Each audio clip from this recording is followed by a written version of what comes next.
Ideal Muslim youth girl and boy کیسی ہونی چاہیے، یہی آپ کا کوشچن ہے. تو اس کو سمجھنے سے پہلے تھوڑا سا آپ 2-3 آیات کو سمجھیں گے.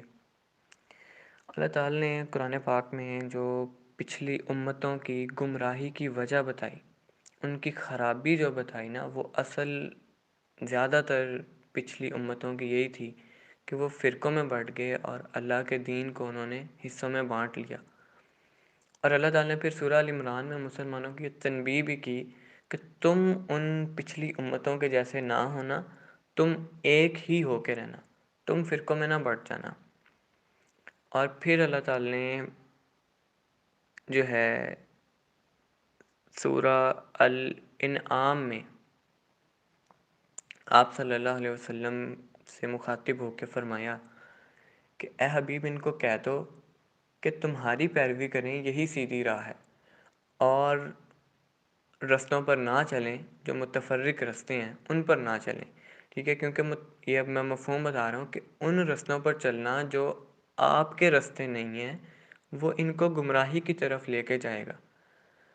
تو سیدھا رستہ تو صرف آپ صلی اللہ علیہ وسلم کی پیروی والا رستہ ہے. اور پیچھے میں نے ابھی آپ کو بتائی کہ پچھلی امتوں کی خرابی کی جو وجہ تھی وہ فرقوں میں بٹ جانا تھا، انہوں نے دین کے حصے کر لیے تھے. اور پھر اللہ تعالیٰ نے مسلمانوں کی یہ سورہ آل عمران میں ہی نصیحت کی کہ تم ان جیسے نہ ہو جانا، تم تفرقے میں نہ پڑ جانا. اور پھر سورہ الانعام میں بتایا مسلمانوں کو کہ تم جو ہے وہ اپنے رسول اللہ کی پیروی کرو، وہی سیدھی راہ ہے.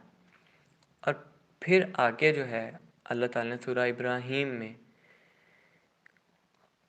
ایمان کو درخت سے تشبیہ دی ہے. ٹھیک ہے، اور احادیث میں ملتا ہے کہ ایک مومن جو ہے وہ ایک ایسے درخت کی طرح ہے جس کے پتے نہیں جھڑتے، مطلب اس کی جڑیں مضبوط ہوتی ہیں نا. اور صحابہ نے پوچھا کہ یا رسول اللہ، مطلب وہ ایسا کون سا درخت ہے مطلب جو جس کی طرح ہے مومن؟ تو آپ صلی اللہ علیہ وسلم نے جواب دیا کہ کھجور کے درخت. اب کھجور کے درخت کی جو جڑیں ہیں وہ سب سے سٹرونگ ہوتی ہیں. تو ایک مسلم یوتھ بالکل ایسی ہوتی ہے کہ وہ اپنی جڑوں سے وابستہ ہوتی ہے، اس کی جو اصل ہے وہ سٹرونگ ہوتی ہے، وہ اپنی اصل کے ساتھ جڑا رہتا ہے، وہ فرقوں میں نہیں بٹتا. اب اگلی بات جو سمجھنے کی وہی ہے کہ درخت کے اوپر شاخیں لگتی ہیں ادھر ادھر. ٹھیک ہے، ساری شاخیں ہوتی ہیں درخت کے اوپر. تو وہ اب اس کو آپ نے یہ سمجھنا ہے کہ جو درخت کی جڑ ہے وہ دین کی اصل ہے، دین کا کلی پہلو ہے. اور جو درخت کی شاخیں ہیں وہ دین کی جو ہے وہ فقہی مسائل ہیں. ٹھیک ہے، تو اب کوئی یہ کرے کہ شاخوں کو پانی دینا سٹارٹ کر دے، ٹھیک ہے، شاخوں کو خوبصورت کرنا سٹارٹ کر دے، تو اس سے درخت میں خوبصورتی نہیں آئے گی، اس سے درخت مضبوط نہیں ہوگا، اس سے درخت میں جو ہے وہ آپ کہہ لیں بڑھے گا نہیں درخت.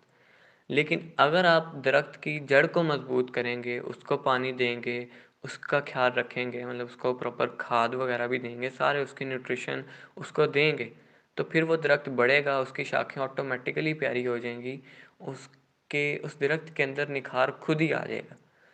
تو مومن کا بھی یہی پہلو ہے کہ اگر دین کی بنیادی تعلیمات اس کو دیں گے، بجائے جو ہے آج کی یوتھ کو ضرورت ہے کہ اس کو بنیادی تعلیمات دی جائیں.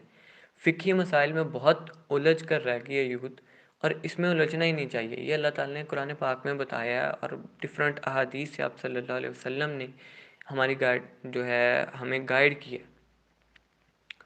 اب مزے کی بات یہ ہے کہ کھجور کے درخت کی آپ دیکھیں کتنی ایک برانچز ہوتی ہیں.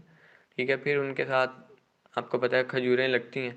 تو ایسے ہی ہے کہ چاہے آپ کے پھر جتنے مرضی فقہی اختلافات آ جائیں، آپ کے اوپر پھل نہیں لگیں گے. ٹھیک ہے، آپ کبھی بھی جو ہے وہ آپ کہہ لیں کہ امت کو نقصان دینے والے نہیں بنیں گے. لیکن آج پرابلم یہی ہو رہی ہے کہ شاخوں کو پانی دیا جا رہا ہے، شاخوں کو خوبصورت بنایا جا رہا ہے. مطلب جدھر دیکھیں، یوٹیوب پہ دیکھیں، ایک عالم جو ہے وہ دوسرے عالم کے خلاف بات کر رہا ہے کہ یہ یہ چیز حلال ہے، دوسرا کہہ رہا ہے یہ حرام ہے، ایک چیز مکروہ ہے، ایک چیز کہہ رہا ہے نماز رفع دین سے پڑھنی ہے، ایک کہہ رہا ہے کہ نہیں ایسے نہیں پڑھنی. تو یہ سارے مسائل ہیں، اختلافات ٹھیک ہیں، یہ حسن ہے دین کا صحابہ میں بھی ہوتا تھا، لیکن جس طرح آج کے دور میں اختلاف ہو رہا ہے یہ درست نہیں ہے.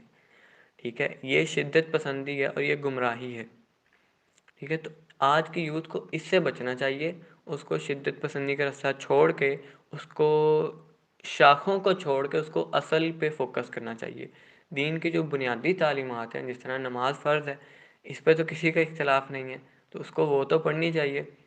ٹھیک ہے، پھر باقی جس طرح میں ابھی یہ صرف نماز کی اگزامپل دے رہا ہوں، روزہ، زکوٰۃ، حج اور باقی جتنے بھی اس کے عقائد ہیں، وہ تو اس کے بنیادی وہی ہونے چاہیے، بنیادی عقائد تو سب کے سیم ہونے چاہیے. تو اسی پہ جو ہے وہ فوکس کرنا چاہیے، اور یہ جب ہم فوکس کریں گے تو ہماری جو یوتھ ہے وہ ٹھیک ہوگی. اور یہ ہم یوتھ ہیں، ہم اگلی قوم کا مستقبل ہیں. اگر ہم آج پچھلی یوتھ کی طرح ہوں گے، اب پچھلی یوتھ کیسی ہے وہ ہمارے سامنے ہے، یوٹیوب جنریشن ہے کہ اصلاح تو برائے نام ہے، تنقید ہی تنقید ہے، ایک دوسرے کو گالیاں ہی گالیاں ہیں. تو ہم نے ایسا نہیں بننا. ٹھیک ہے، کیونکہ اگر ہم ویسے بنیں گے تو جو آج حال ہے نا مسلمانوں کا، وہی حال آنے والے مسلمانوں کا ہم بھی کریں گے.